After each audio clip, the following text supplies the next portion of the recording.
చిత్తూరు జిల్లా Nagari municipal commissioner పై YCP MLA రోజా వర్గీయులు దాడికి దిగారు. దీంతో ఆయనకు తీవ్ర గాయాలయ్యాయి. నగరి మున్సిపల్ కమిషనర్ పై దాడికి సంబంధించి తాజా అప్డేట్స్ మా ప్రతినిధి దామోదర్ అడుగుదాం. దామోదర్, అసలు మున్సిపల్ కమిషనర్ పై దాడి చేయవలసినంత అవసరం ఏముంది?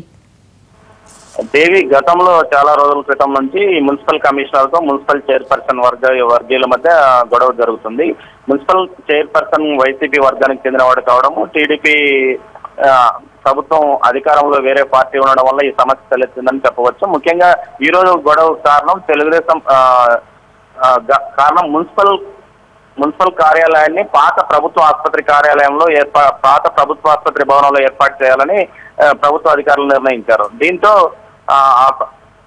పాత ప్రభుత్వ ఆసుపత్రిలోనే మున్సిపల్ కార్యాలయాన్ని ఏర్పాటు చేసి రేపు జాతీయ జెండా వందనం జరపాలని మున్సిపల్ కమిషనర్ నిర్ణయించుకున్నాడు. అయితే పాత ప్రభుత్వ ఆసుపత్రి భవనాన్ని మహిళా కళాశాలకు ఏర్పాటు చేయాలని గతంలో ఎమ్మెల్యే రోజా చాలా సార్లుగా అధికారులను కోరుతుంది. ఈ విషయంలో ఆమె పలుమార్లు కలెక్టర్ను కూడా కలిసి చెప్పింది. అయితే నిన్నటి రోజు ఈ విషయం మీద రెండు వర్గాలు ఆ ప్రభుత్వ ఆసుపత్రి భవనాన్ని పరిశీలించారు. కానీ ఈ రోజు ఉదయం ఎట్టి పరిస్థితుల్లోనూ పాత ప్రభుత్వ ఆసుపత్రి భవనంలోనే మున్సిపల్ కార్యాలయాన్ని షిఫ్ట్ చేసి అక్కడ రేపు స్వాతంత్ర దినోత్సవ వేడుకలు జరపాలని మున్సిపల్ కమిషనర్ రాజేంద్రనాథ్ యాదవ్ నిర్ణయించుకున్నారు. ఈ నేపథ్యంలో అక్కడికి వచ్చిన ఎమ్మెల్యే రోజా ఎట్టి పరిస్థితుల్లోనూ ఇక్కడ ప్రభుత్వ మహిళా కళాశాల మాత్రమే ఏర్పాటు చేయాలని మున్సిపల్ కమిషనర్ గట్టిగా చెప్పి వెళ్ళిపోయింది. అయితే అదేది పట్టించుకొని మున్సిపల్ కమిషనర్ ప్రభుత్వ ఆసుపత్రి భవనంలోనే స్వాతంత్ర దినోత్సవ వేడుకలకు ఏర్పాట్లు నిర్వహిస్తుండడంతో ఆగ్రహం చెందిన మున్సిపల్ చైర్పర్సన్ శాంతి యొక్క కుమారుడు అతనితో పాటే ఇద్దరు అనుచరులు మున్సిపల్ కమిషనర్ రాజేంద్రనాథ్ యాదవ్ ను తీవ్రంగా గాయపరిచారు. అతని తలకు సుమారు 8 కుట్లు వరకు పడ్డాయని పోలీసులతో పాటు డాక్టర్లు చెప్తున్నారు. మొత్తం మీద ఈ వివాదం చాలా కాలం నుంచి నడుస్తుంది.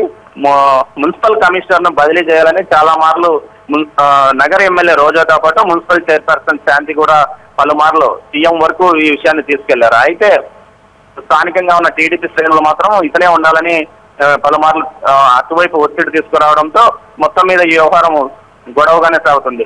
అయితే ఈ నేపథ్యంలో పాత కష్టాలతో పాటు ఇతను తమ మాట వినడం లేదంటూ బాలాజీపై దాడి జరిగారు. ఈ దాడిలో ఆయనకు తీవ్రంగా గాయాలయ్యి ఆసుపత్రికి తరలించారు. ప్రస్తుతం ఒక కేజీ శాంతి మున్సిపల్ చైర్పర్సన్ కుమారుడు సురేష్ తో పాటు మరో ఇద్దరిని అదుపులోకి తీసుకున్నట్లు పోలీసులు చెప్తున్నారు. కానీ ఈ విషయం మీద పూర్తి సమాచారం బాలాజీనాథ్ యాదవ్ ఎంతమంది మీద కేసు పెడతాడో వాళ్ళందరినీ అరెస్ట్ చేస్తామని పోలీసులు చెప్తుంటే ఈ విధంగా మున్సిపల్ కమిషనర్ పైన దాడి చేయడాన్ని మున్సిపాలిటీ ఉద్యోగులతో పాటు అధికారులు కూడా తీవ్రంగా పరిగణిస్తున్నారు. తమ అధికారుల మీద ఈ విధంగా దాడి చేయడం ఎంతవరకు సమంజసం, కావాలంటే పై స్థాయిలో ప్రభుత్వం నుంచి ఉత్తర్వులు తెచ్చుకుని అక్కడ ఆ భవనాన్ని కళాశాలకు కాకపోతే వేరేకైనా ఏ దానికైనా ఉపయోగించుకోవచ్చు.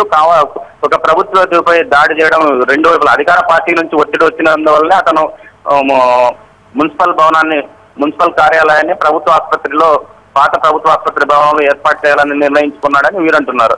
మొత్తం మీద ఈ వ్యవహారం పాత కక్షలతో పాటు గతంలో తమకు అనుకూలంగా మున్సిపల్ కమిషనర్ పనిచేయలేదన్న కోపం కూడా ఉండవచ్చు. మొత్తం మీద ఈ వ్యవహారంలో మున్సిపల్ కమిషనర్ తీవ్రంగా గాయపడ్డాడు. ఇప్పుడు అతను ప్రభుత్వ ఆసుపత్రిలో చికిత్స పొందుతున్నాడు. Devi. Right Damodar, thank you.